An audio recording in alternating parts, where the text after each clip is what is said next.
joining. Welcome to this wonderful fireside chat with Steve Richard.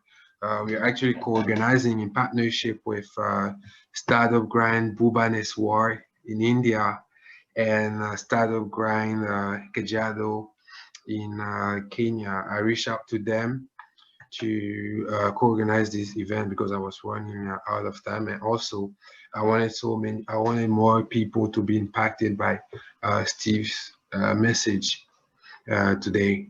So I'm going to introduce a little bit Startup Grind, and then later my colleagues from India and Kenya are also going to introduce themselves and tell us a little bit about what is going on in the different chapters. And then later on, I will pass the floor to Steve for this amazing presentation on storytelling. So yes, Startup Grind is, as you can see here, is a global community about. For those who don't know, Startup Grind is a global community about entrepreneurship. I think it's the largest community of entrepreneurs in the world, especially in the tech scene.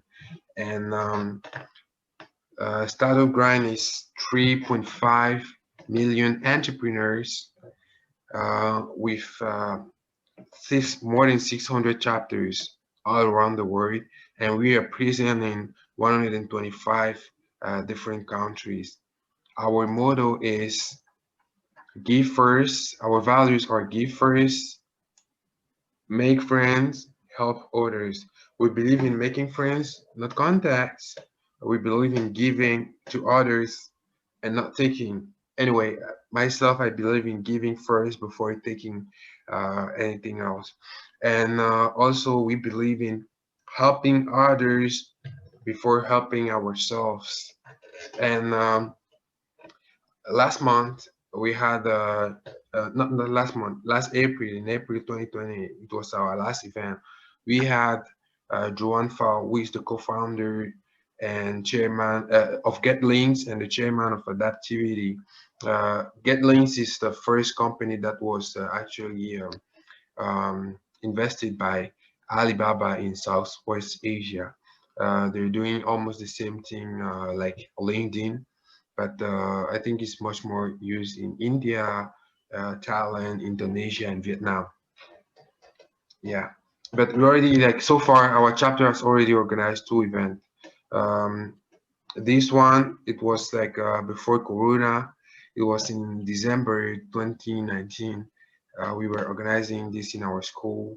We had like I think we had more than 50 different participants. It was amazing. And then the second event was already online because we were already impacted by coronavirus. Today is the third one that we are co-organizing with India and Kenya. And our chapter is the first university chapter in our city in China, Chongqing. And it was founded last year in 2019, basically.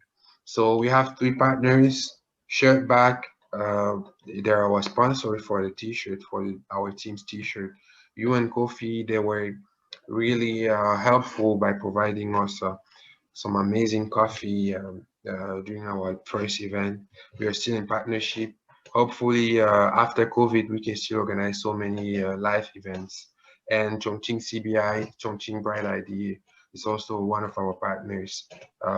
Clark is the co-founder, and he's also a great helper and a great builder inside Startup Grind. This is our team. Basically, our team. In our team, we have 5 people. We have Ivan, who is not. They're all busy. Like they couldn't make it today. We have Ivan. We have me. We have Luisa. We have Steve, and we have Jade. Jade, who is actually in London now. And if anybody has any question, you can just use the Q&A or the chat session to ask you a different question. And I think Steve will help us to reply in a timely manner.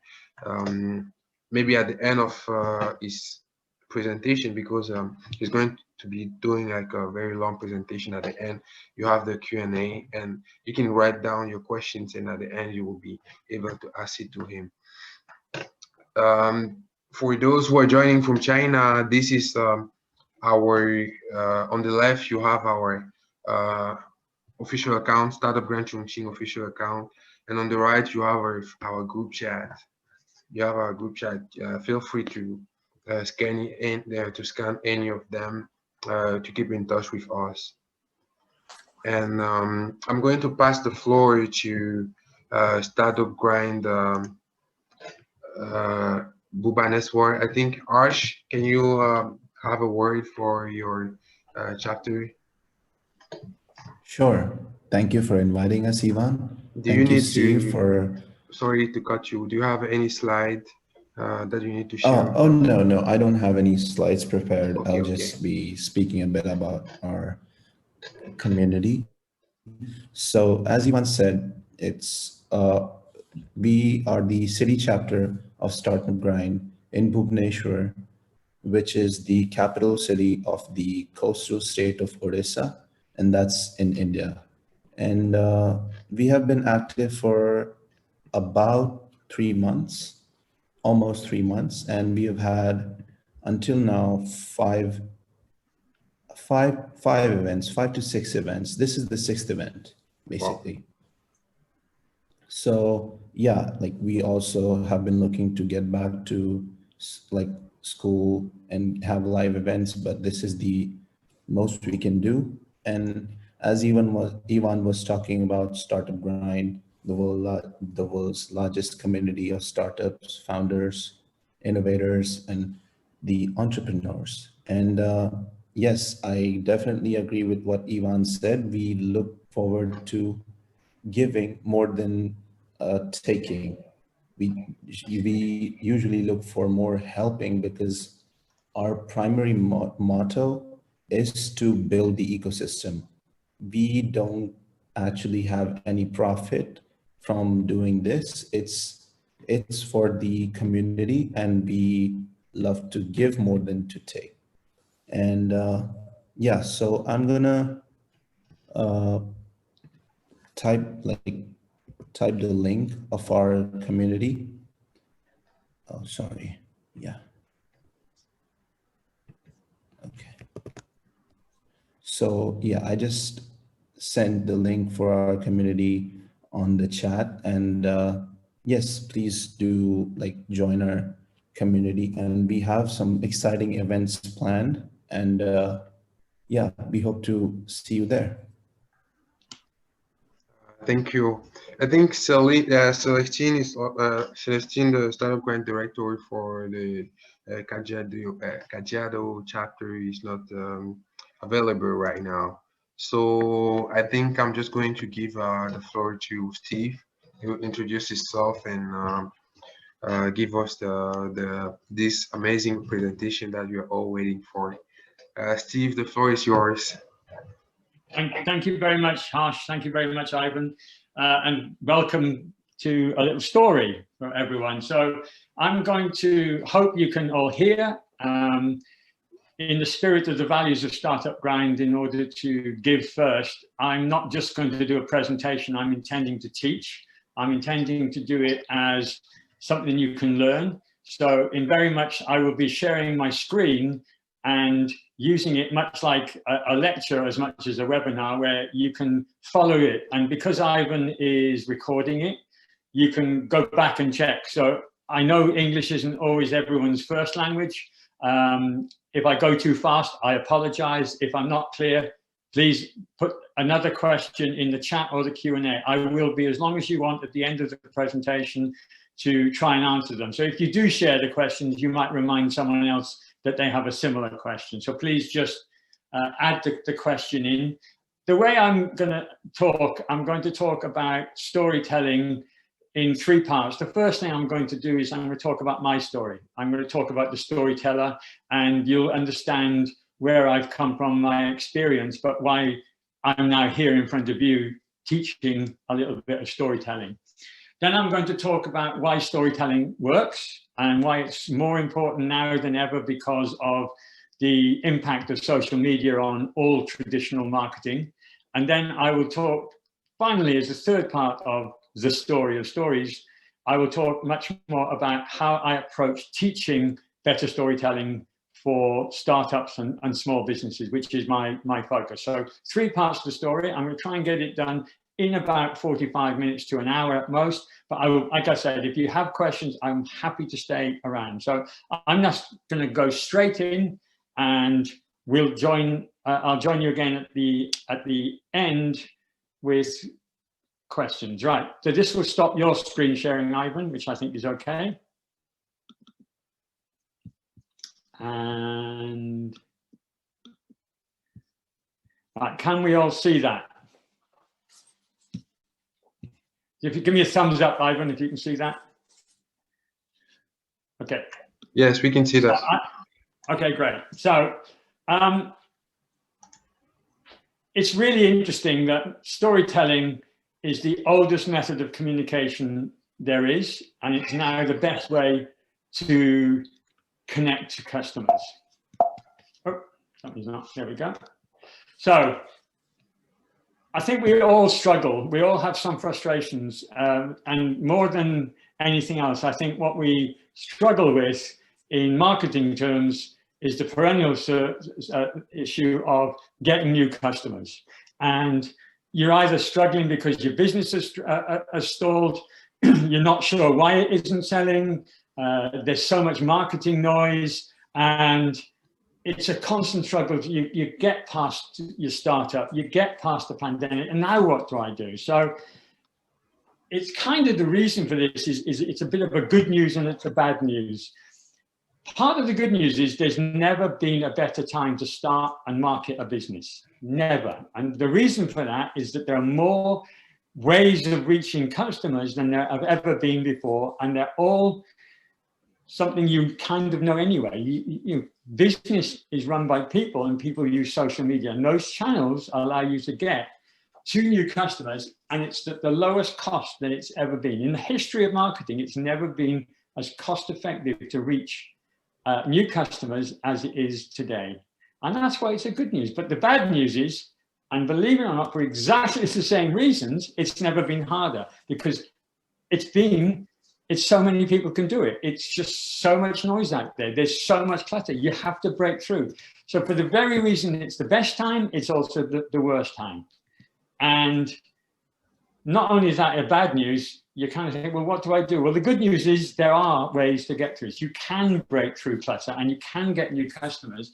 And believe me, you can do this without ramping up your marketing spend to simply chase customers. And I'll get onto this, because this is the power of storytelling. Thousands and thousands of businesses communicate to customers every second of every day, right? And they have a lot of big companies, and we know this, have access to great storytellers and talented agencies in order to help them. And they spend a lot of money doing that. I know that because I've been there and I've done that. And I think the best way for you to understand why I'm here now is to let you hear a little bit of my story. And part of the power of storytelling is that both the audience and the storyteller are recognizable to each other. So let me tell you a little bit of my story. I'm now focused at helping small business marketers, startups, to grow their business, to better tell their stories. And I'm a coach, a mentor, but more and more now, I'm a teacher. Now, you won't know me. You know, you might have read a little bit about me, but I promise you will know some of my story. So if I go back, I'm from a tiny little village in Wales, which is in the UK. It's a beautiful village. That means I'm Welsh rather than English. But what's really interesting about my upbringing is, if you look on the bottom there, there are books that my father wrote. So I've been around storytelling all my life.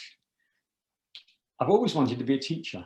And when I was coming up to leaving college, I thought, I want to be a teacher, but the idea of going school, college, school, so you only have the education environment to teach, is an awful way to help children really develop.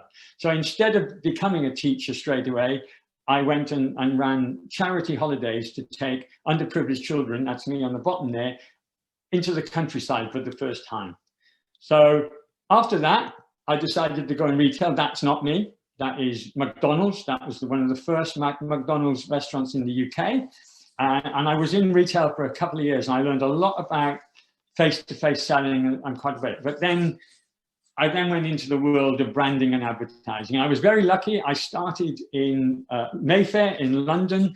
At the building on the top there is J. Walter Thompson, and that was renowned around the world, not just in the UK, as the University of Advertising. So back I was in college learning.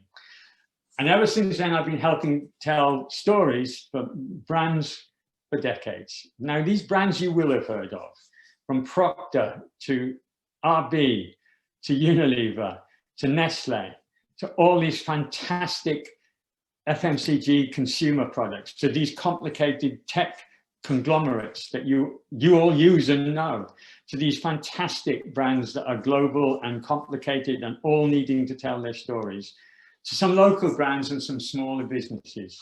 And I've been working with the biggest and the best agencies around the world, and all of them are still going, and all of them are still going strongly to tell their stories. So you will have come across my stories, which is great.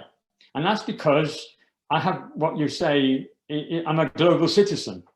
And the reason is, if you look at the yellow stars, I've actually lived and worked in these places. And if you look at the orange stars, including in China there and in India, and I've worked with teams and spent weeks and months in those countries. So I truly have learnt how ideas can cross borders and how cultures are really important to learn. So I can take the global lessons, and I was able to take the breakfast habit and tell people the story of Tony the Tiger in 60 different countries. I can, in tech terms, I was able to talk about how a pin drop can be heard for clarity, or what an ology is in the UK, which is a very famous campaign. I can talk about fun and games over a cup of coffee. But these are all individual stories which you may or may not. They are not about cereal or about a phone or about condoms. They are stories which engage the customers. And then a few years ago, I had a time for a bit of a reassessment. And the reason was that I had a very bad car accident and I was out of action for a long time. I shouldn't be here, but that actually isn't the before, that is the after. So all those things there are to do with the screws that were able to be hacked, because that was my head. I was smashed, and that was a time for reflection. So I was in the ICU, I was in hospital, I had a long time to reflect. And to my friends, I became Lazarus, and I came and rose. And in those kind of times for reflection, you kind of look at yourself and you start, well, I need to do something else. I need to be thinking about giving back and some small business. So what had been happening with me is the big were becoming bigger and bigger. And I was working more and more, not for the brands and the consumers of the brands I was advertising and building brands and telling stories for, but with the holding companies that owned those. And I was selling companies. And I've got to tell you that the profit and loss account is not as nearly a riveting story as some of the brand ones. And I started thinking about wanting to give an underdog advantage to smaller businesses, because it was hard to get hold of the expensive talent I've been used to working with. So I wanted to unlock their lessons and give that to smaller businesses so they could gain from that experience, so they could turn my decades of experience into today's for other people to learn from. So I started my own startup, which is Unlimited Brands, and it's very much into mentoring and teaching. And it works. There's a small business who is a sponsor of Startup Grind in the UK, in London, and I've been helping them for the last few years and had some great results. So that was a quick bit of my story. So my offer is the ability to take the global lessons from great creative talent and brands and make them relevant for the local and the small and startup businesses, with insights and hacks and tools, a few of which I'm going to share with you today, because I'm very much a believer in not just talking, but in teaching. And I think we can all learn from that. I hope you'll find that my style is very straight and common sense. And in those terms, I hope always useful. So that's a little bit about my little story, but why stories are important. As I mentioned, there's just so much noise out there, and there's a constant battle to get attention because there are too many channels, and the customers have the lowest attention span of all time. I think it's now estimated that when people are on their phones and looking down, you have about 8 seconds to grab their attention. You get 9 seconds to attract the goldfish. So the attention span is so much shorter.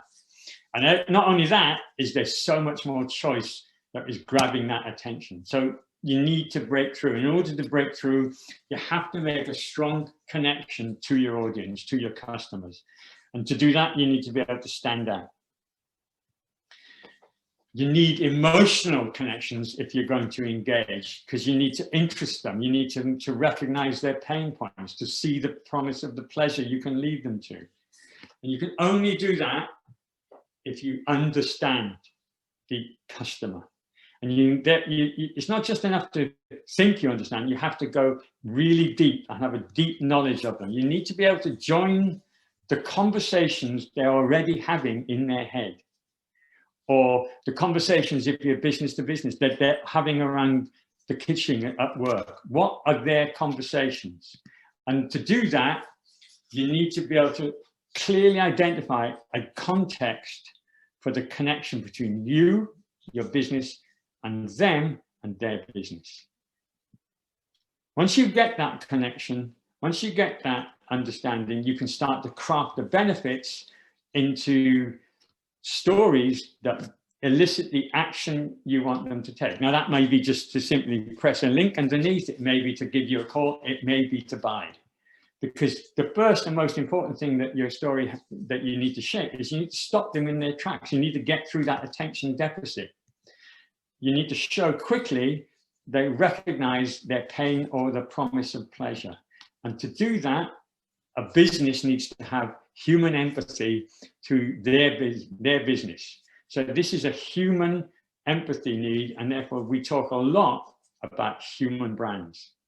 Okay, so that's why stories work. You need to get attention. In order to do that, you need to connect, and you need to do that emotionally, to emotionally engage, but you can only do that if you really understand them enough to shape your stories.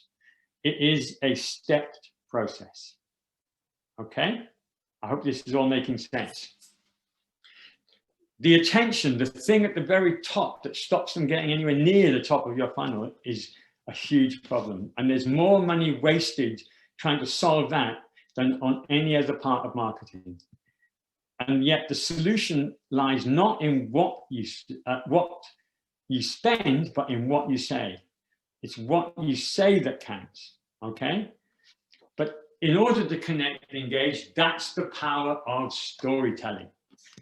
Stories, you see, are hardwired into our DNA, into all humans, is an understanding that goes back millions of years, because it's the oldest form of communication. And because it's in our DNA, it's still the most powerful. Another bit of good news, there is an art and a science to storytelling, and you can learn it. And that's why I like teaching it. There are tools to help you identify the components, to help you understand the customer, to help you shape the stories. I have my own versions of them, but there are many, many tools out there.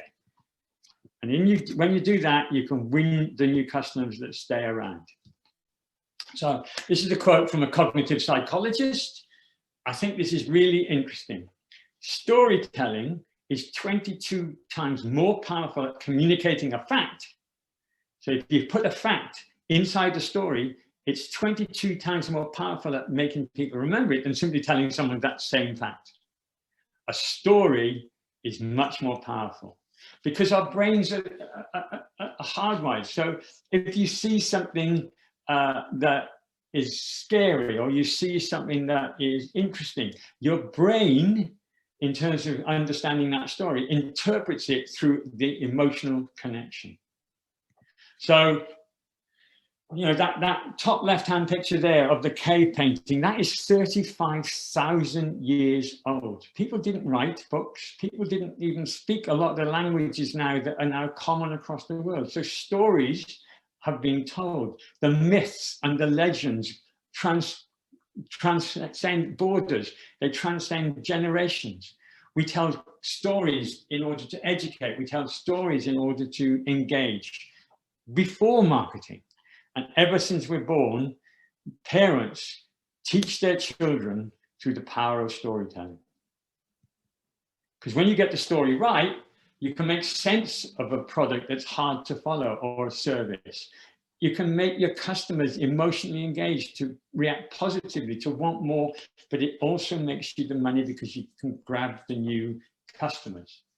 Sorry to say it's not easy, but however good your product is, if you're not good at storytelling, you're going to fall behind. Your customers, maybe your competition, sorry, may be much better storytelling, but not nearly as good as a manufacturer or startup or an entrepreneur. If their stories are better than yours, they will do better, however good your product is. So it's definitely worth learning. And you can do a lot of this yourself. Even though there are rules and frameworks, you can learn. Because when you get it right, that's how you get your new customers. You can also inspire your own people. You can build authentic stories that work over time and in different platforms. And believe it or not, you can actually spend less money. So the rest of this story I'm going to talk to you about is, how does it work? Okay? As in any story, I'm going to take you through a few chapters. The first chapter is the need to identify and break out the individual components of a story. Because once you've broken it out, you can then recreate a story in terms of value. You can learn different story frameworks, all of which are proven. And then you can build your own toolkit in order to use the right tools at the right time to connect to the right customers through the right platform. As in any story, there's a prologue. I want you to, this is a key lesson. I think there are 3 fundamental marketing stories that count, especially in terms of entrepreneurs and startups, where you have founders at the center of business. The first is the story you tell yourself. That's your story that you tell yourself and that you share to your employees, to your customers, to your investors. And then, of course, there's the business story, your business story that you tell about your business. But the lesson I want you to learn first, it's not what you say that counts. It doesn't matter. What matters is what's heard. I'll repeat that. It's not what you say that counts, it's what's heard that matters. Because people don't hear in exactly the same way as you speak. They can interpret in their own minds what they want to hear, and you think you said A, they're hearing B, and there's nothing you can do about it unless you understand why. So the third story is the story your customers hear. Make sense? And the other thing to remember, which kind of makes sense, is there are always 2 sides to every story. There's the storyteller, which you now know, and then there's the audience. And the audience is constantly thinking from their own point of view. And that's why there are 2 sides to every story. So, chapter 1. It's really important to really break out every individual component, which I'll come on to in a sec, of your business, of your story, in a way that allows you to do a rebuilding. Because if you really want to tell a story, you might just want to piece things together in slightly different ways. And there's a book I inherited in my first job, which I showed you in London in JWT, or J. Walter Thompson as it was then known, which is a technique for producing ideas. And that book is 90 years old, I think, at the moment, 80 or 90 years old. And it's got a lovely, simple way of explaining creativity. A creative idea is simply a new combination of existing elements. So if you think about new, being an existing, a combination of existing elements. That's why you break out your components in order to rebuild it, because that is how you can stand out. So storyteller. The storyteller is not just me. For you, it's you, and it's your story. And it's very much affected by your mindset. Let me just expand a little bit on that, if I may. How you see things inside your head is really important because it affects how you feel. So if you see these messages and you see them as negative, which a lot of people would because you're focused on other things, you have a small attention, you'll walk past those signs and you'll feel negative. But if you take a step back and see the bigger picture, you actually can see positivity. And if you see the silver lining in every cloud, you feed your positivity. And the reason for that is the brain is in constant motion, constant working. It's sending signals like billions in your head all the time. And that is more firepower than most computers linked together, right? The problem you've got is that majority of the messages are negative. And the reason for that is that little chap down there. That reptilian brain that you inherited that grows is designed to help you survive. Okay, so the inner voice, the thing that is driving you crazy, that brain is constantly saying, don't do that, you'll get hurt, don't do this. Most of it is unconscious, but it questions everything from the perspective of survival. So in order to thrive, which all of us entrepreneurs need to do, you need to be able to fight that. And the only way you can fight that is to recognize who is telling the story you tell yourself. And you've got to look at that through positivity, not let the reptilian brain take over. So the story that you tell yourself in the right mindset is so powerful because that then permeates into the story of your business. Okay? The story of business is all about what makes you stand out. And what makes you stand out is a combination of things, which is sometimes called culture. In a small business, it can be called your own values, but in fundamental, it's a combination of your purpose, the reason you're in business beyond simply making money. Okay, there is a purpose and a reason why, for whether it's to do with the environment, whether it's to do with education, whether it's in some form like Startup Grind in order to give as well and before you receive. Another thing that will make you stand out is your beliefs. And a business can have beliefs, the same with values. And if you've got more than 4 or 5 people in your business, then the behaviors within your business is another important way that you can stand out.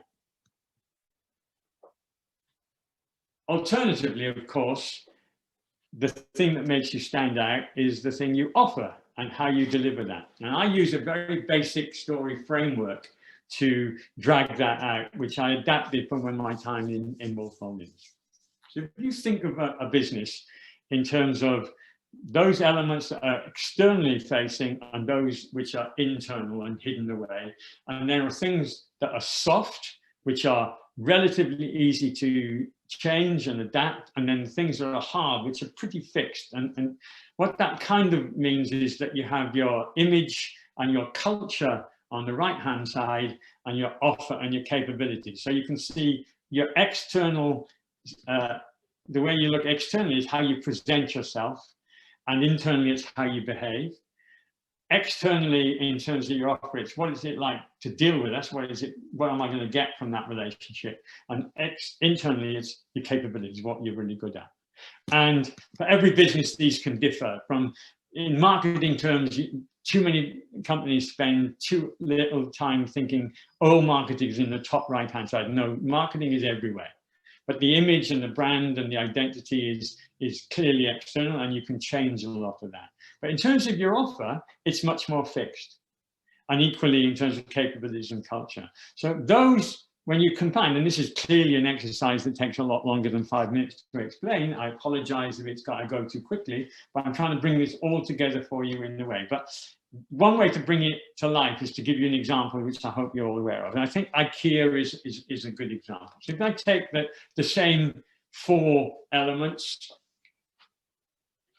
in terms of the image, it's very stylish, it's an everyday, there's irreverent communications, it's pretty fun and down to earth in terms of the image. Yet the offer is very clear and consistent everywhere.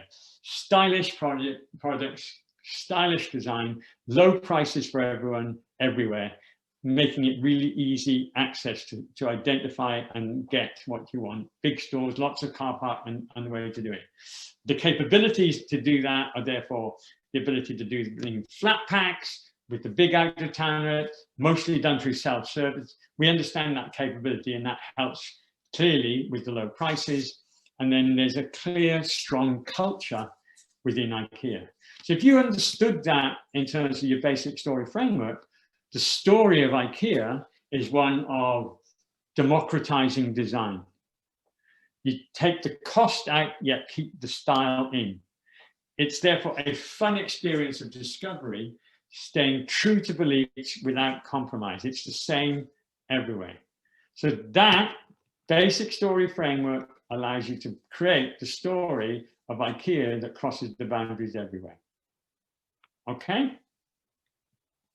As I said, 2 sides of a story is the storyteller and the audience. So if you're building the story and component parts through the storyteller, it's the same on the other side, your customer. Now, in terms of marketing, your customers have changed. They used to be readers, and then they were listeners and viewers and buyers and consumers. That was in the days of the 20th century and the Mad Men and all that, where very much the marketer was in charge of the message. And as business developed and the dot-com boom arrived, and we went past the ineffective millennium bug, customers became users. The platforms, Google and Facebook and YouTube, the brands themselves became the utilities, and customers became users, and eventually they became choosers. Social content, social media has put the customer in control, and that affects everything. And the other thing in storytelling is, don't forget, there are always going to be more than one audience. Clearly, the customer is the most important for growth, but just as important is the story you tell your team, your investors, your suppliers, and also the story you tell your marketplace, because quite often in startups, you have 2 or 3 key audiences that are massively effective on your ability, not just to thrive, but to survive. As I said, you need a really deep understanding in order to kind of understand. When I teach, in order to really engage, I think you have to go much, much more deep. And too often people stay skin deep, and then they get a surprise when they dig deeper. A little joke, visual joke for you there. Look, the way I teach is you need to go 3 levels deep. The easiest thing, and too often where people stop, is to build a profile of your customer. And that profile is made up from the hard and the soft, the demographics, the psychographics, the things that everyone can find about customers, whether you have them or whether you don't. And too often that is skin deep, and that's all you do.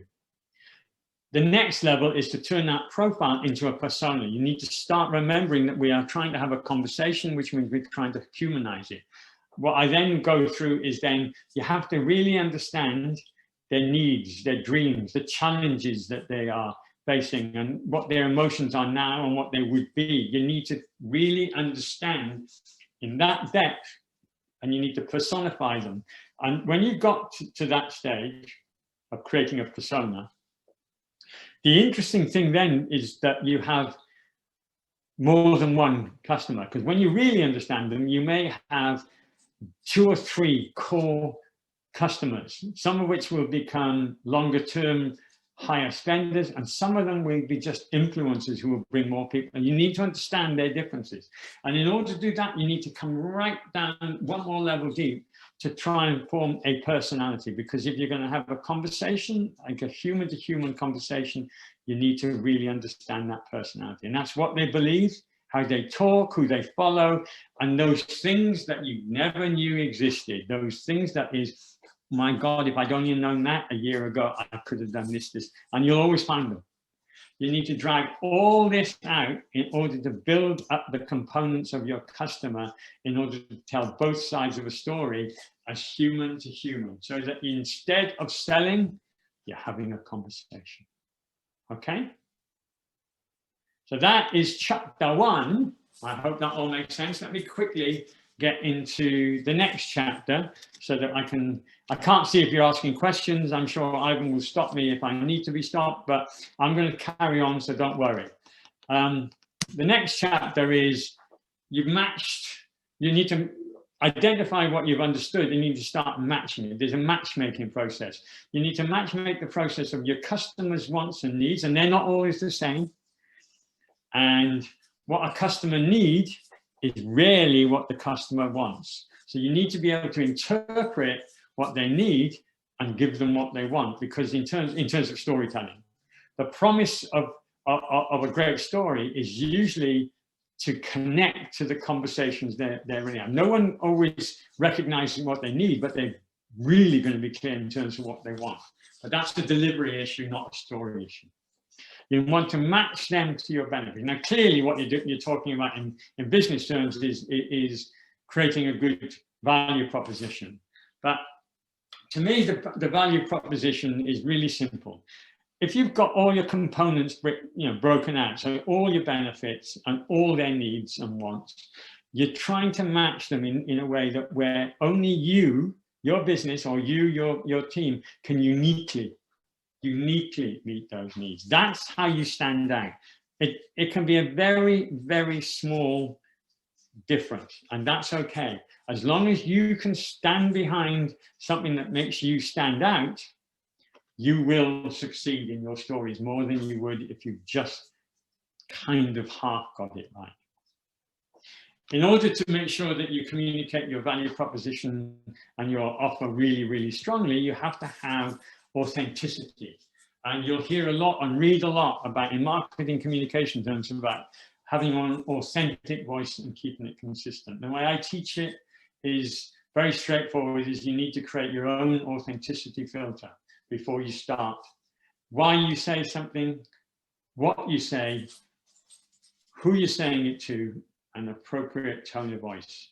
And once you get all those 4 elements sorted out in a very clear way that helps you bring out, to stand out your value proposition components on either side, you'll be able to start telling us your story strongly. That means you can reshape your offer and deliver it in much more powerful ways. As I said at the beginning, there are really great frameworks that are proven time and time again to help you build your stories in order to get them to connect. And I think you can learn them. So what you've got to do is don't research all 20 or 30. I tend to focus down on 2 or 3 for most of the small business clients I teach. In many ways, they're all useful. I'm going to quickly talk about one, which is the hero's journey, which is the most famous now, but there are many, many more. Pick ones that are most relevant to you. But if I look at the hero's journey, there was a guy called Joseph Campbell who, after the Second World War, so 80 years ago, whatever it is now, that he decided to research all the myths and stories that related down through the years, through religion and the myths that are shared across Scandinavia and Asia and Africa. He then decided that there is one simple, well, not so simple if you look at this, single storytelling framework which allows a story to be told. I won't go through that now because you'll know it whether you recognize this or not, because George Lucas, when he was making Star Wars and he was building his backers to get the money, brought in Joseph Campbell because he'd read his monomyth story of I think it's there's something, the Man of 1,000 Faces. Joseph Campbell is the guy, and he helped George Lucas as a storytelling consultant to create the hero's journey of Luke Skywalker. So the whole story, and if you look, each of the trilogies follows the same path of a hero overcoming adversity with the help of a mentor, learning more about themselves, and therefore coming back as a stronger person. There are, I think, 18 steps in Joseph Campbell's version of it. I tend to cut it down to 6. So when I teach in terms of a marketing story, I help the customer journey and the customer story to receive what's called the call to adventure, meeting a mentor, which I'll come on to, recognizing the trials and the failure of trial and error and product, understanding how to implement, which is the growth of new skills, recognizing the transformation within a business or your life, and return changed, and recognizing as a story, you don't stop there. So very simple ways of teaching a very proven formula.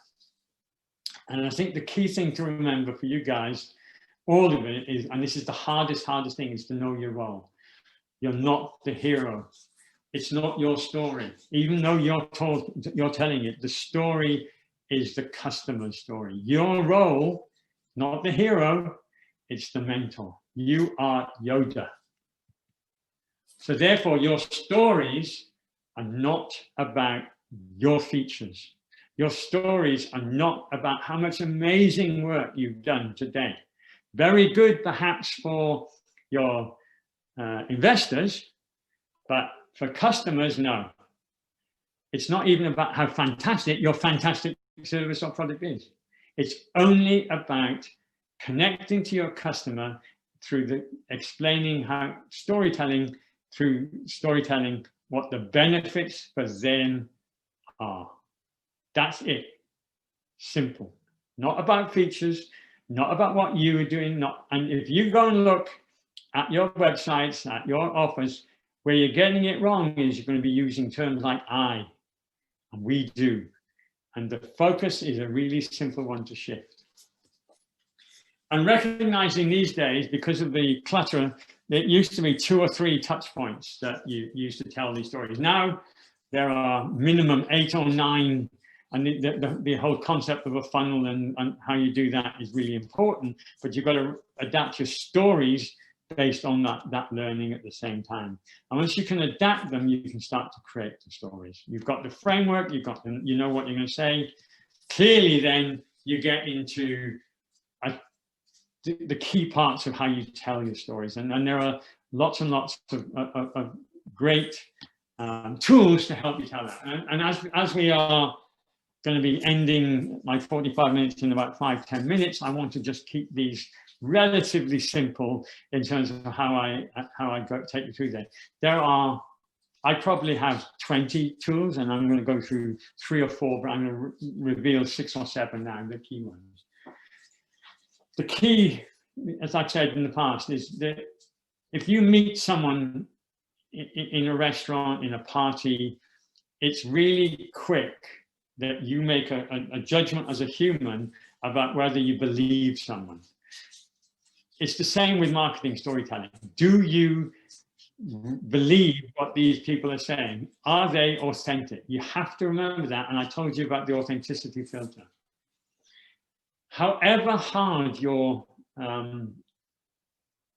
category is, or however complicated your marketplace is, however detailed your service or your tech product is, you've got to try and keep the story simple. You can't cut through if you're overcomplicated. You've got to stay out of the weeds. And I think however hard it is, someone else will get it easier. And the way I always ask my customers, my clients, sorry, to tell their stories, instead of going through a category story, instead of going through a complex service story, make it a simple human story. In order to cut through, you tell an individual story about the effect the benefits and the pain in terms of that story.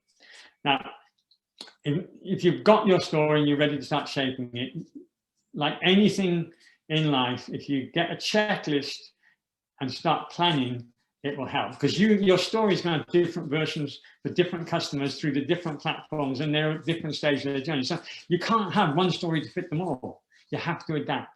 So my checklist that I teach is very much about having a really clear audience review. That, like I said, it could be for your internal team, but it could be for a new customer. It could be for a heavy customer.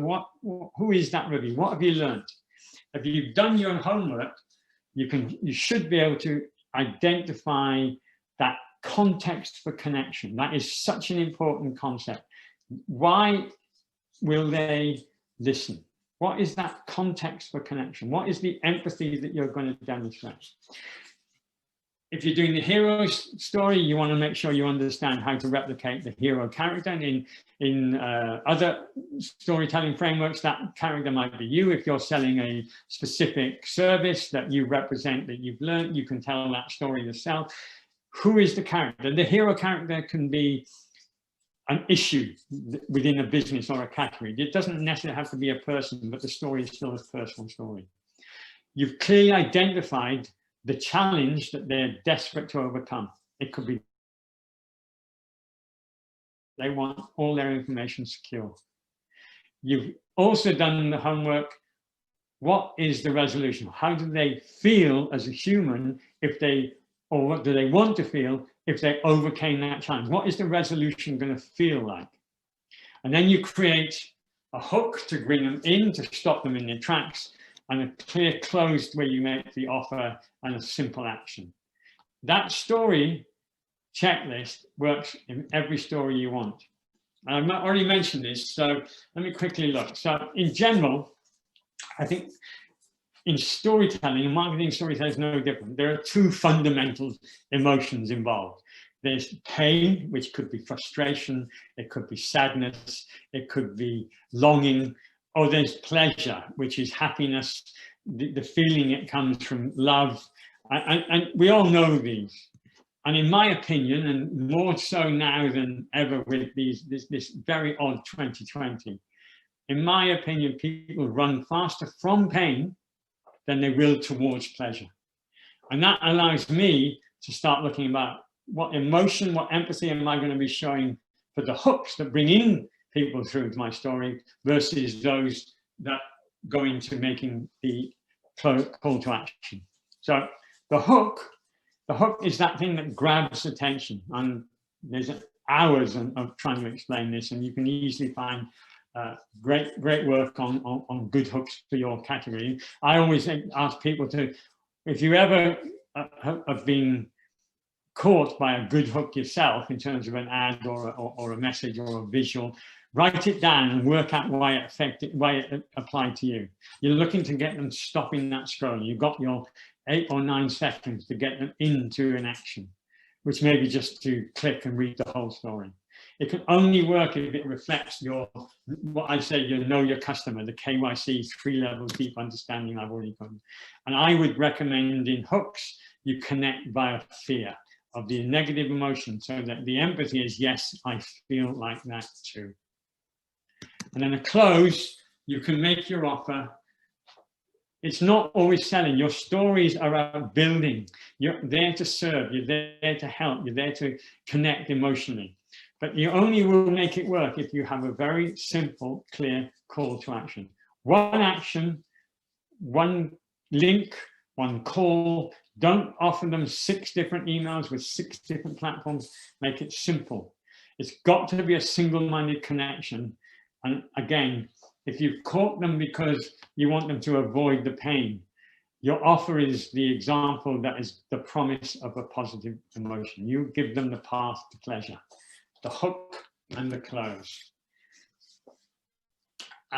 Before I finish, I nearly finished, promise, is these days there are many platforms, and you have to recognize you need to behave correctly in each. So Facebook is different to TikTok, which is different to LinkedIn. We know this, okay? Your behavior, in my view, on each platform is roughly these 6 kind of lessons. They all work slightly differently in terms of the story you want to tell, depending on your audience, but they need to reflect these kind of principles. The first thing is always have native content, go native. What that means is you're creating content and stories for Facebook, for Twitter, for Snapchat. It's different for each. You can't have content that you can pick up on Facebook and put it in TikTok. It just doesn't work, okay? I've said this already, don't be too demanding. You've got to serve your customers. Don't go in with a great hook to say, you thought you'd be further ahead by now, you can't lose the weight, you're low self-esteem this, and then say, buy this and it'll make you feel great. You've got to tell your story that builds. You can't be too demanding. You still got to make your offer, but you've got to get permission, smaller steps. You can't interrupt their platforms. It's their platform. You can't stick something that jars for the sake of jarring. It's their stories that they're going through. If you stop them, it's because you connected to them. Don't just try to interrupt them because they won't take the action. Then you've got to keep up because these things change fast. You know, when people write books about social content strategies in 2018, they weren't talking about TikTok. Okay, and now TikTok's rising up and whatever other things are going on, you have a different way of telling those stories. You've got to keep up with the trends. You've got to keep up with what's cool. You've got to keep up because once you're not cool, you're not going to connect. And it's about small steps and small, gentle steps. It's about slowly building up a consistent story that reflects you. You've got to be consistently you. I've talked about the tone of voice and authentic. You can be saying it that's to suit the native platform, but you've still got to have your own voice and your own brand. Test. Data is available for everything and it's fantastic, but people spend too long trying to perfect things. Perfect is not just the enemy of progress, it's a friend of procrastination. Too often people say, I'm going to get it better, I'm going to make it right, I'm going to get it perfect, and that stops you finishing something. You're entrepreneurs, you are always in beta, you know this, but in marketing terms you try to get it right. Okay, you 80% is good enough. Good enough is good enough because you'll learn how to adjust your story. And always learn from others because success leaves clues. I promise you, there are, like I said with that hook, what was a good hook that got you to buy something? Capture it, take a screenshot, write it down because you'll be able to replicate. They leave clues. So if that's the good news, bad news, good news, I hope you've all recognized that you can break through the clutter and you can get new customers, okay?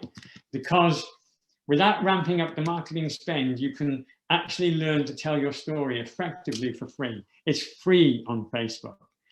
You can tell your story, you can drive people there, you can build up organically, you can use your own website to create stories. You don't have to spend and spend and spend while you're testing things.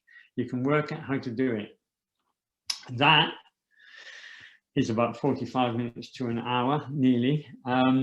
So that is storytelling. And if you want to write that email down, unlimitedstories@gmail.com, unltdstories@gmail.com, I will send you my little ebook for free, and you can read some more tips and tools to get that through. So that is my little talk.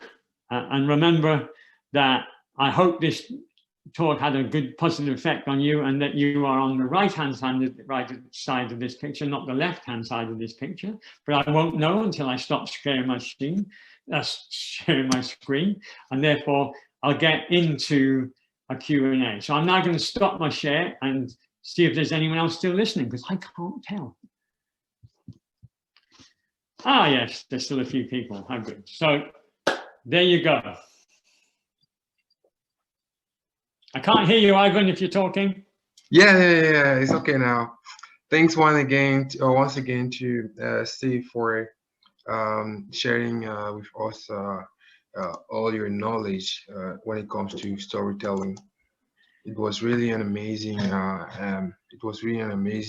workshop, and like before we go on, like do any person have some question? Are there people who have questions? Like in the audience, if you have some question, you can drop them in the chat so that Steve can answer your different questions. I guess nobody has question. No, it's always hard, the question, isn't it? I don't mind. Any question is a good question. Yes. If you've been listening for that long, I guess that for sure you should have been having some questions in mind. Yes, somebody raised the hand, Mukami. Good. Okay, let me let me unmute you. If you go to, if you go from gallery view, stop sharing your screen and go to the speaker view, then whoever's speaking will then get a question. Yeah, I guess also Faith Christopher. Hello. Hi, Mukami, right? Actually, yeah, that's the name. Yeah. So before I even ask my question, you've already disabled the chat box. So I guess most of the people cannot type in their questions. That's why I guess there are no questions, because the chat board is disabled. Oh, let me check. And then to my question. Yes, go on, please. I needed to confirm. Now, you already have the idea, you already know who your target audience is and everything, but how do you begin in the storytelling business? How do you start up? For example, like me, I operate on a YouTube channel. Mukami, I didn't understand. Sorry, it's you're a little quiet. Sorry. Oh, I was saying, I don't know if you can hear me now. Yes. Yes. Okay, so I was saying, how do you start up when it comes to the business of storytelling? You might have the idea, you might have your target audience, but how do you initiate? Now you implement this idea so that at least you can be able to achieve the goals you have set or the objectives set. Great question. It's always the first step that's the hardest. I agree.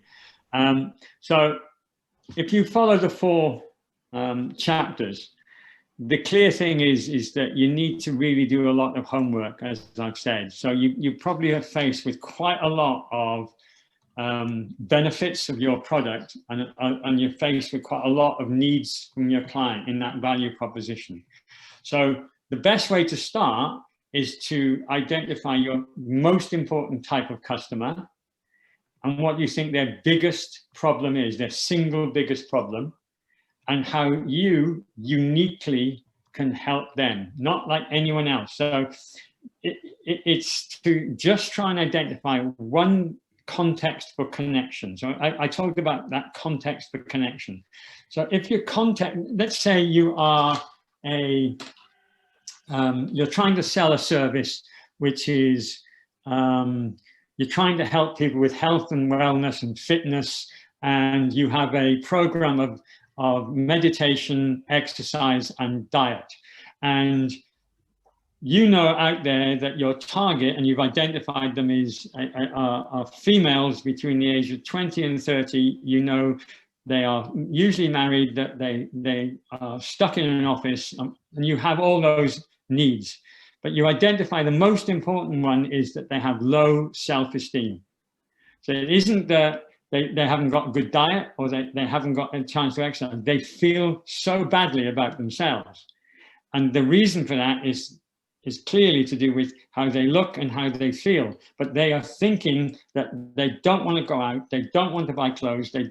Once you understand that, your story is about getting them to recognize that it's not hopeless, that you can manage to empathize with them, and that the story you're going to tell is one of how easy it is to start that journey, not to finish it, to take the first step. And you do that by saying, here's, let's say that you do a before and after. You can say, as the teacher, I was just like you. I was this, and this, and I was able to find out through my hard work and through a lot of expense and a lot of effort, this is the best combination that made it work for me. But I'm going to help you by giving it to you for a very simple program I've created for you. And here's, look at me now. I used to be, I wouldn't go out the door. I used to get dressed in the dark. All my mirrors were cracked. So you can, you find that one key audience with their one most important fear and challenge, and that you help them by saying, one step at a time, this is how you can overcome it. So you're actually just helping them reach their goal, overcome their challenge, by starting off by saying, you can start by saying, you can look like me, or there is hope. But if you say, is this you? And they say, yeah, that's me. And then you say, I was just like you. You've started them on the journey. That's all you're doing, is starting the journey. So if you look at that hero's journey, it's awareness of a problem, awareness of your problem. How do I help myself? And that's where the mentor comes in. Once you drag them into that mentor, then you're going to take them into the unknown by holding their hand, and then that journey then starts. So you can find the framework that works for you, and one step at a time. And only the first step is where you focus on, because you know how to finish. But most people make the mistake of trying to start at the finish, which is buy my product. It's great. The journey is, you're not the hero, you are the mentor, you're the helper, you're going to be more useful. So it's just one step at a time. Does that help, Mukami? Yeah, sure, it does. Thank you so much.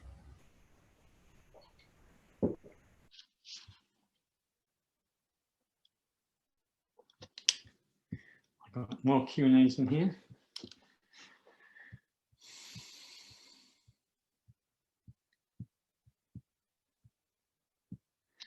All right, so Aryan said, I'm an intern and a graphic designer. I want to ask, what can I do to make my posters more catching and attractive? So interesting. So posters are another storytelling medium.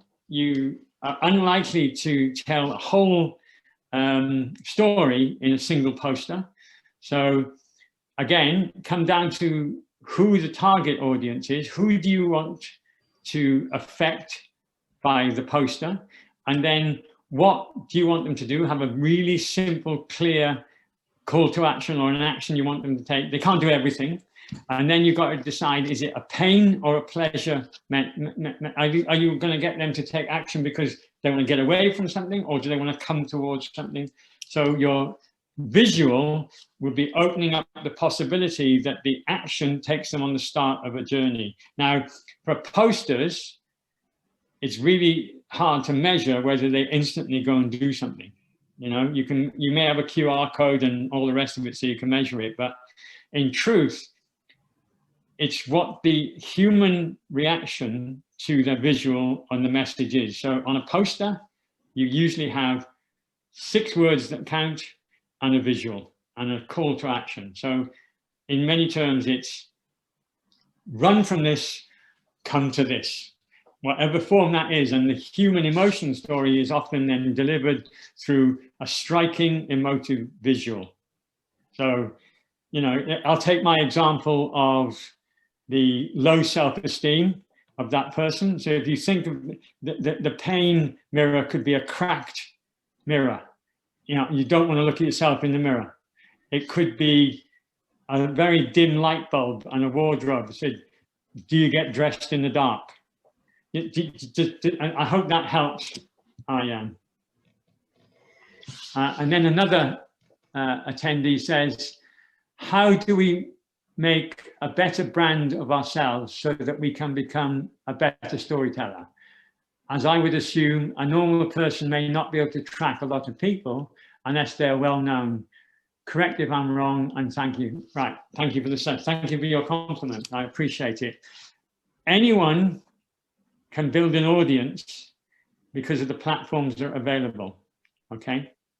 So if you take, everyone's got a Facebook page, sorry, not everyone, I apologize. Most people have got their favorite platform and they'll have a profile. And if your attitude is that, like Startup Brains, you want to give before you receive, there will someone out there who wants to receive rather than give. And if that is advice, then you can reward someone. And there is a way of building up a community. It takes time if you want to do this organically. So I'll give you an example. I'll take online education, which is what I'm now in. So I'm building courses, which I will be, so the storytelling course, which I teach, will be all those 4 chapters, for example. There'll be 40 lessons between 15 minutes and 25 minutes, each lesson on video. In order to, why would people buy that? Well, most people these days are fed, sorry if you're in university and students or you're just coming out, are fed up with the traditional education environment. The traditional education environment is usually taught in marketing terms by 20th century lessons, the 20th century teachers with 20th century theory. And it's changed so much in the last 20 years, they're out of date. You need to learn from people who have already done what you've done. So they have got practical experience of what you're trying to learn. If you're 1 year ahead or 3 years ahead of them, you can help them get there better, faster, cheaper. And that is the same with whatever your interests are. You can build a profile or a personality or a way of helping on your chosen platform. And so what you're trying to do is say, by helping one person, you'll end up helping another person help themselves. And that is then will drive what's called word of mouth marketing. People will start talking and they will share. So all you're doing is trying to serve your community. Even if your community is 3 people, if you're serving them, they will talk positively about you and then share. And that is building your offer. So think about your customers and your what they call an avatar. What's those 3 levels deep that I talked about? Paint the picture. Go and look in Facebook groups or Twitter accounts where you know they are likely to be, and help them by being on their chat. And so every time they ask a question, or you can ask a question, who is struggling with this? And if they respond, say, here's a free piece of advice. Here's how I did it. And you will build a community. I hope that helps. What we got next? We got Devonish, startup round in India. Great. Overcome the fear of failure when trying something different, when no one believes. That's such a great question, because right at the beginning I talked about the story we tell ourselves.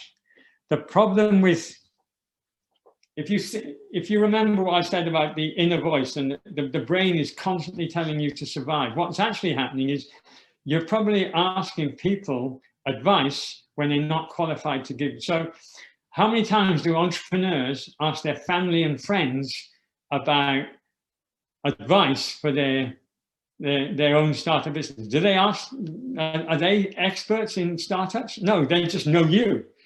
How many times do people ask their best friend about relationship advice, yet they're divorced? You ask people for advice if they are experts in that. How do you overcome the fear? You overcome the fear by having a diet of positivity. You look for people who are doing what you want to do, to surround yourself with the right people. So I have an analogy, if I may, and you may or may not know it, but you'll understand it once I explain it. So in life, I think there are 2 types of people. There are what I call radiators, and then there are drains. So if you go into a room and you sit and watch, there are some people who come in and they are positive, they are friendly, they smile at you, they come to you, they ask how you're doing, they offer advice. They are such positive people. They radiate warmth, they radiate success. They are there to help. And then there are other people who come in and they're slightly hunched and they come and talk and they go, I wouldn't do that. And they drain, they suck the energy out of a room, they suck the energy, and all they want to do is hold you back because they feel like they're being held back. And if you surround yourself with radiators, because you'll know who the radiators are in your relationship and at your work, and that when you meet them, and you know who the drains are, you have to separate the drains as far away from every key decision in your life you can. And if that's in your team at work, move them on. If they are your boss, think about moving yourself on. If they are your family, good luck. I hope that helps, Devansh. I'm sorry if I say your name wrong.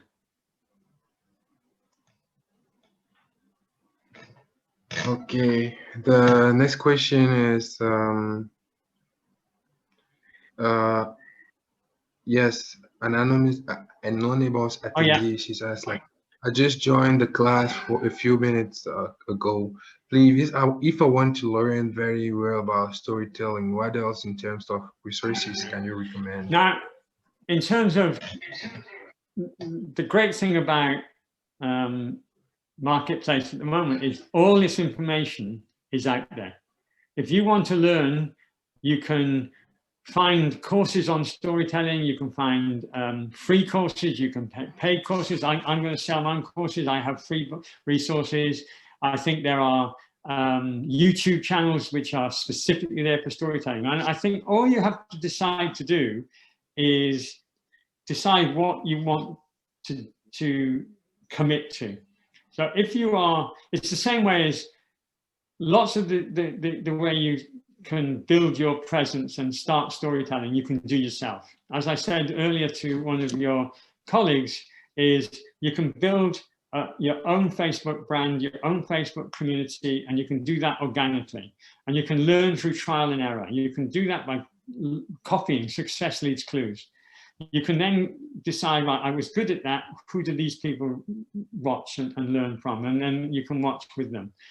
If you're a medium-sized startup and where you started to start spending money on marketing, then what you can also do is you can spend money on agencies and freelancers to help you to do that, because that's their expertise. You want to bring in experts. If you can afford to bring them in as people, I would do that. You can either do that on a face-to-face basis, or you can bring that in through teaching courses and learning. But I think, and you can buy books. The thing I rarely do is say, this is the one thing, because there's no one thing that you can, there's no one great book. There's no one great teacher. There's the ones that work best for you, depending on what you want to learn. So I very much recognize that telling your own story is the best way a small business can succeed. And that, the way I make that, I ask them people to do that, is to do it yourself first. If you do it yourself first, which is why I teach people how to do it themselves, you then know to judge when you can afford a good copywriter, or you can afford a photographer, or you can afford a videographer. Once you can afford to bring in other experts, then you know how to judge if it's good too. If I was going to spend money, I would spend money on the media, on advertising, before I would spend it on storytelling. I would learn to tell my own story, because you can then, through trial and error, know what works. So it's just, the resources are there. If you can afford it, I would spend some money on it, but I would do it in order to make myself a better storyteller, not for other people to tell my story. I would like people to help me spend by getting, and I do, I use a media company to get my story out there, because I think that's the right way to get my messages out, because that's their expertise. I think I can tell my story better, which means I don't teach people on what to spend and how to spend it. I teach people, because that's my expertise, on what to say, not what to spend. I hope that helps. That's the other resources. A good session, thank you. The easiest way to solve the problem of trust as a startup. How do you tell the story of your business? Boost from my study, that's one of the critical problems startup business encounter, especially launching online. I agree. That's another great question. So I teach as a service business, and all startups in some form or other are in the service business, because you're trying to you're building your service through a few customers in order to try and get those customers to become social proof and talk about you and help build the momentum. So the first thing you can talk about is usually your own business. So all startups quite rightly talk about who we are and what we do. And as you move across the spectrum, after you do the next stage is, after what we do, is who we do it for and why we do it. And then you move across, you go, what you get from what we do for you, which is kind of what we've started to talk about. And then if you're then going to the next stage and you've got to build up the credibility of this, you know you're going to be talking much more importantly about the benefit the customers of your customer will get. Because in the end, it could be that the customers are their internal audience. It could be the protection of their data. You're supplying a business, a solution, and that solution will affect their customers. So you start talking in slowly building those terms up of the positive benefits that their customers will. When you start out, the hardest thing to do is have proof. So the first thing you need to be looking for is, by talking first about what you do and why you do it, and that's the important strong start, which is always going to be part of your website, it's always going to be part of your credentials and why you're doing it. You've always got to be thinking ahead about what the benefits are, and therefore find customers, discount them, whatever you need to do, that become social proof of your service. Because if they become a testimonial of your service, people will believe them more than they will believe you, because they are proof of what you've done. So you just slowly build up proof of the benefits that you're promising. Because once you are delivering those benefits, it's much easier to talk about them. So the hardest thing to do is jump from understanding what those benefits could be to allowing those benefits to speak for themselves. So I hope that helps, which is you start off, of course, telling your own story, but you're looking quickly to find the proof of the benefits speaking for themselves rather than just being promised benefits. I hope that helps.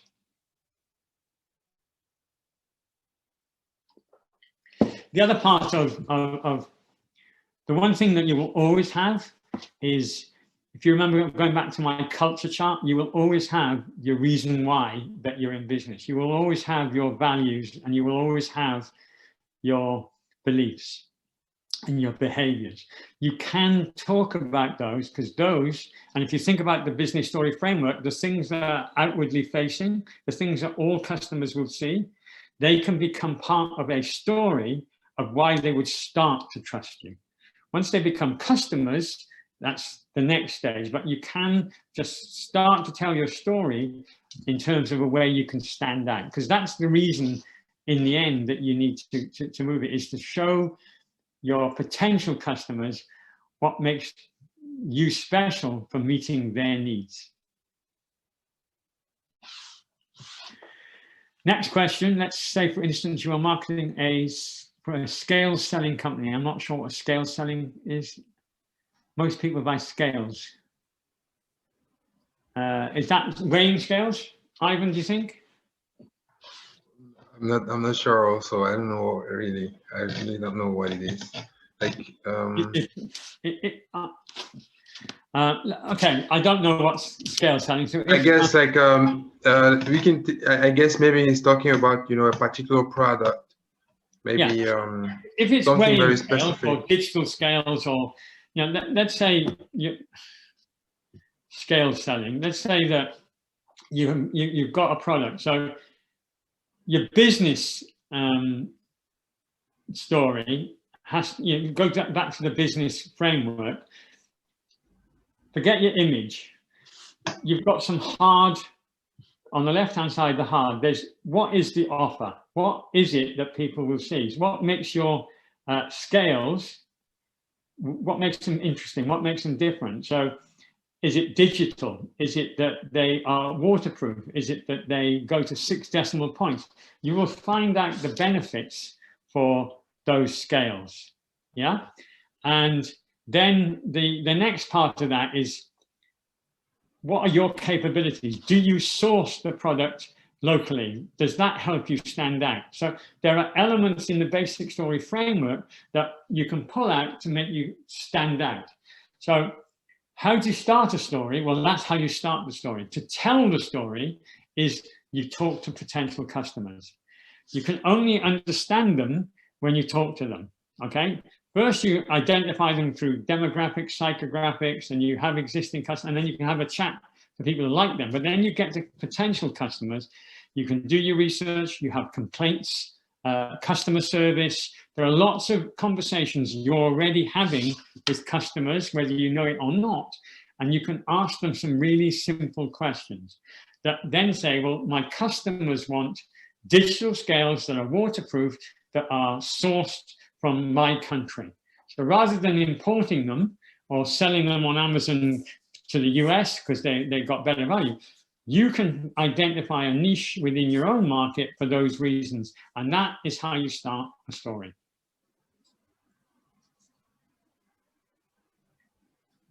If anyone needs to leave, please leave. Don't worry about me. I don't think there's anything they need to do.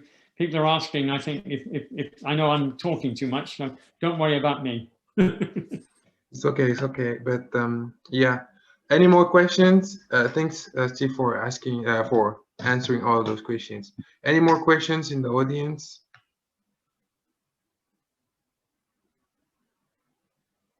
So please, if anyone does have a question, please feel free to email me, and I'm happy to answer them. When Ivan shares the link to the talk, there will be that email is on there if you didn't get a chance to write it down. So please feel free, and I will send you a storytelling book, and I will try and answer your question.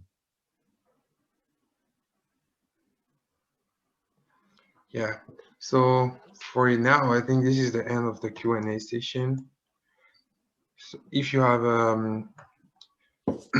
if you have any more questions, as Steve said, you can just email him at UNLTD stories, STORIES @gmail.com, and he'll be really glad to answer your questions. Also, you can join Steve Richards or on Facebook also. So for those who are in China, this is our WeChat QR code for our group chat. This is below. You can find our QR code, like our official account QR code for Startup Grind Chongqing. Here is my email address. If you have any questions or if you need to get any information about Startup Grind, you can just email. You can send me an email, or you can just add my WeChat. I think here is my WeChat, Ivan 2180. You can reach to me anytime, or you can reach to me on Facebook, or my name is Ivan Joken. Ivan DJOKEN on Facebook or Instagram or LinkedIn. So I think it's all for today. Thank you all for joining. If you have a closing word, Arsh, do you have something to say before we get off? No, I just would like to thank Steve again. It was a pleasure to know your the information that you shared is really helpful, and yeah, thank you for being here. Thank you for that, Marsh. Okay, thank you very much. Once more again, Steve. This was a really amazing and insightful, inspiring workshop. For those who just got in between, you can check tomorrow. You can check I'll be uploading the YouTube, like the records on YouTube.